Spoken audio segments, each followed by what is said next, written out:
नमस्कार, मैं हूं आशीष पांडे और आप देख रहे हैं खबर समय जगत। आइए नजर डालते हैं आज की कुछ ताजा तरीन खबरों पर।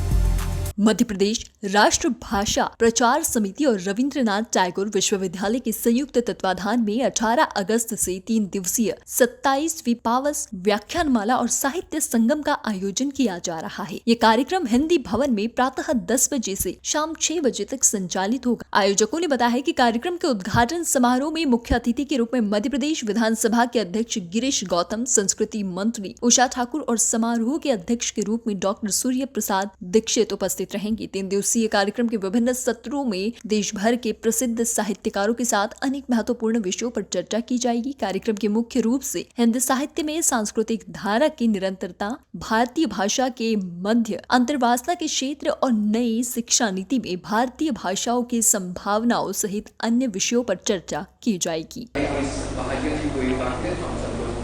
आज सम्मानित कर पा रहे हैं और इस बार मध्य प्रदेश राष्ट्र भाषा प्रचार समिति के साथ रविंद्रनाथ टैगोर विश्वविद्यालय एक जरूरी घटक के तहत शामिल हो रहा है।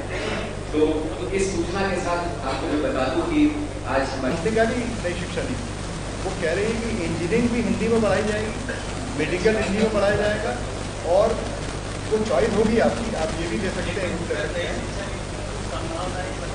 संभावनाएं मतलब ये खुल गई ना। अब तो स्कूली शिक्षा को तो कह ही दिया गया कि प्रारंभ मातृभाषा से होगा, मातृभाषा के बाद आपको जन जागरण हो जाए हिंदी के प्रति, उतना ये प्रयास है। राम सेतु बनाने के लिए जो गिलहरी का सहयोग था, इसी प्रकार से हिंदी भवन का ये सहयोग है कि हम अपनी मातृभाषा, अपनी हिंदी, इस आज़ादी के और अमृत महोत्सव के समय आज़ादी में जिस भाषा का सर्वाधिक योगदान रहा, उस भाषा के लिए हम जितना कर सकते हैं हम अपनी ओर से उतना कर रहे हैं और आगे भी ये प्रयास और अधिक ताकत से जारी रहे। मुझे लगता है कि आज के समय में साहित्य संगम और हिंदी पर केंद्रित व्याख्यानमाला का आयोजन होना इस समय की ज़रूरत भी है और बहुत बड़ा कार्रवाई भी, क्योंकि आज जो हिंदी के पास वैश्विक संभावनाएं हैं, हिंदी को नई शिक्षा नीति में जो जगह दी गई है, हिंदी जो बाज़ार में भी जिस तरह से फैली है और भारत ने अपनी आर्थिक और भाषाई गतिविधियों को बढ़ाया है, उस लिहाज से हिंदी को केंद्र में रखना बहुत ही आवश्यक है। साहित्य की भूमिका, भाषा की भूमिका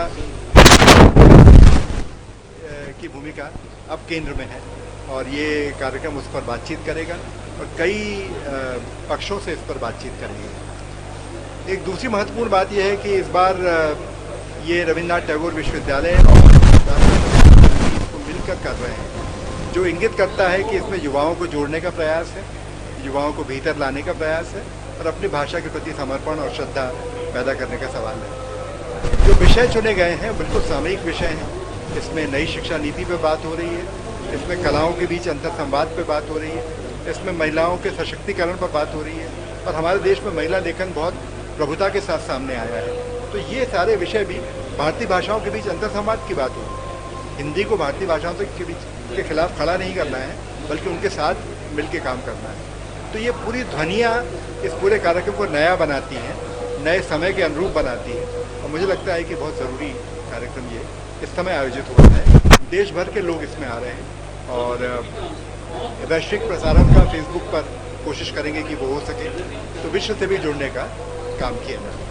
तो हम लोग पिछले 3-4 सालों से सोच रहे थे। तो देखिए, एक तो अपने जो इंजीनियरिंग कॉलेज है MACT, दूसरा RPG, उसमें 2 विंग ऐसे हैं जहां हिंदी में कार्यक्रम होते, आपको ख्याल भी होगा। उन लोगों को हमने से जोड़ा है, सहयोग दे रहे हैं उन्हें। एक युवा विमर्श शुरू करने वाले हैं स्थायी रूप से, कि हर एक युवा व्यक्ति का कुछ लेखन लाए, वो बोले, हम उनकी प्रतियोगिता करें कि उनकी जितनी भी कविताएं लेकर आए उन्हें छाटें, उन्हें जोड़ें अपने साथ। और हर ज़िले में हमारी एक ज़िला समिति है, उसको भी यही कहा गया, करीब 40 जिलों में हो गई है, पूरे 60 में करने वाले हैं। तो उन समितियों में युवा संयोजक रख रहे हैं ताकि पूरे ज़िले के साहित्यकार, युवा लोग, वो लोग मिल के नए विषयों पर सोचें, अपने योगदान पर सोचें। तो बात युवा के लिए सब कर रहे हैं। हर क्षेत्र में जुड़ना है युवा, क्योंकि आज के अंततः तो उन्हीं को संभालना है। तो इसके लिए प्रयास हम लोग अब आने वाले समय में बहुत व्यापक रूप से करें। महिलाएं, युवा फर्क ना करते हुए साथ इकट्ठे रहें। खबर समय जगत के लिए कैमरामैन शिवम कुशवाहा के साथ आदित्य सराठे की report. For latest news, subscribe to our channel and press the bell icon.